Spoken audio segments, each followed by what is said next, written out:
আল্লাহর রাসূল সাল্লাল্লাহু আলাইহি ওয়াসাল্লাম বলেন, ইয়া আলিয়ু সালাসাতুন লা তুআখিরহা, হে আলী, তিনটি ইবাদতে, তিনটি বিষয়ে কখনো দেরি করো না, বিলম্ব করে করো না। এক নম্বর হলো আসসালাতু ইযা দাখালা ওয়াক্তুহা, যখন নামাজের সময় হবে সাথে সাথে নামাজ আদায় করে নিবা। নামাজের বিষয়ে দেরি করা যাবে না, নামাজের বিষয়ে দেরি করা যাবে না। নামাজের সময় হলে সাথে সাথে নামাজ আদায় করতে হবে। বলেন এটা কার হুকুম? আল্লাহর হুকুম।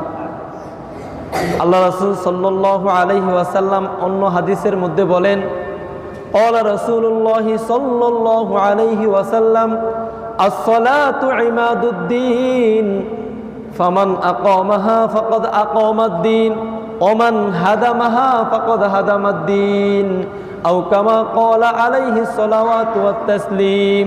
আল্লাহ পাকের নবী বলেন, নামাজ হলো ধর্মের খুঁটি, ধর্মের স্তম্ভ।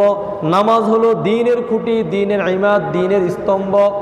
ফামান আকামাহা ফাকাদ আকামাদ-দ্বীন, যে ব্যক্তি ঠিক মতো নামাজ আদায় করলো সে তার দ্বীনকে, তার ধর্মকে ঠিক রাখলো, সে তার ধর্মকে ঠিক রাখলো।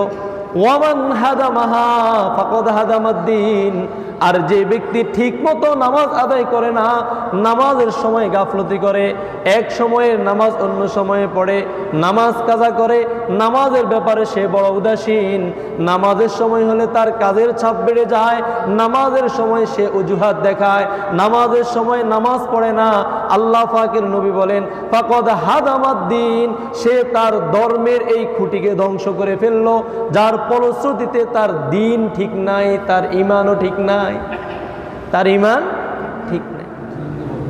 এই কারণে অন্য হাদিসের মধ্যে আছে সালাত, নামাজ, এটা মুসলমান এবং বিধর্মীর মাঝে পার্থক্য নিরূপণকারী।